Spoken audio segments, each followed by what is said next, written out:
Қазақстан мұсылмандары діни басқармасының қабылдаған құжаттарының бірі ас беру мәдениеті. Бұл құжатта қазақтың дәстүрі ретінде қалыптасып кеткен шариғатпен байланысы болған, дүниеден өткен адамның артынан сауап болсын деген ниетпен берілетін құдайы астың қалай берілу керектігі жөнінде оған қатысты нақты ережелерді бекіткен құжат болып есептеледі. Сіздерге сол құжаттың ішінде айтылған негізгі мазмұнын таныстыруды жөн көріп отырмын. Жалпы құжатта негізінен басында бірінші осы құдай астың анықтамасы қандай, сол жөнінде тоқталып өтеді.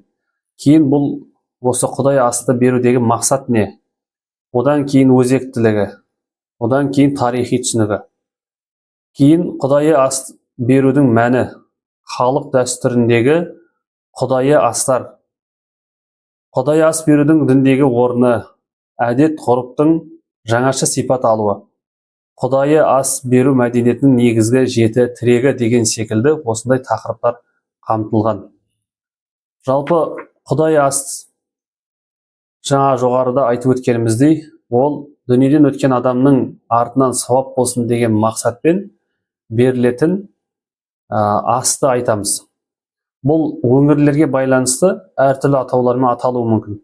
Мысалға біздің батыс Қазақстан жерінде садақа деп аталады. Ал басқа жерлерде мысалға жабдық деп, береке жинау немесе хатым өткізу деген сияқты атаулармен аталып жатады. Енді осы біз жоғарыда айтқан осы Қазақстан мұсылмандар діни басқармасының қабылдаған